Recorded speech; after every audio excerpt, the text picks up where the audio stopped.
వాడు వాడు చేసేది ఏంటంటే క్రైస్తవునిలో ప్రభావం లేకుండా చేయాలని చూస్తాడు. ఏం చేయాలని చూస్తాడు? ప్రభావం లేకుండా చేయాలని చూస్తాడు. క్రైస్తవునిలో ఆ ప్రభావం లేకుండా చేయాలని విఫల ప్రయత్నాలు చేస్తాడు వాడు. క్రైస్తవుని ఓటమి పాలు అయ్యే క్రైస్తవునిగా చేయాలని వాని ఆలోచన. చాలామంది పడిపోతున్నారు ఎవని తంత్రములకు? అపవాది తంత్రములకే. అపవాది వేస్తున్నటువంటి ప్రణాళికలే అనేకులు పడిపోతున్నారండి. ప్రతి మానవునిలో, ప్రతి క్రైస్తవునిలో ఆ ఉజ్జీవము, ఆ ప్రభావం లేకుండా చేయాలని చూస్తున్నాడు వాడు. నీలో పవిత్రతను దొంగలించాలని చూస్తున్నాడు. నీలో ప్రార్థనను దొంగలించాలని చూస్తున్నాడు. నీలో ఉండే భక్తి జీవితాన్ని దొంగలించాలని చూస్తూ ఉన్నాడు.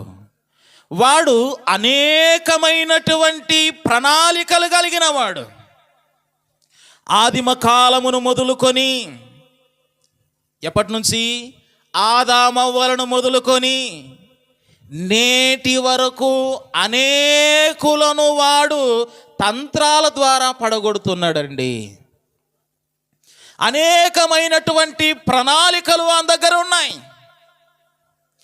ఒక కుటుంబం ఉందనుకోండి, కుటుంబముల మధ్యన అత్త కోడళ్ళకు గొడవ పెడతాడు వాడు.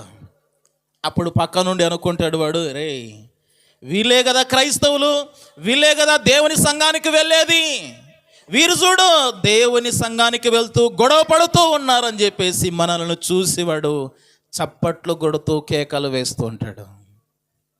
అంత మాత్రమే కాదు, అన్నదమ్ముల మధ్యన గొడవ పెడతాడు, సంఘములో గొడవ పెడతాడు వాడు, సహోదరీల మధ్యన కూడా గొడవ పెడతాడు వాడు.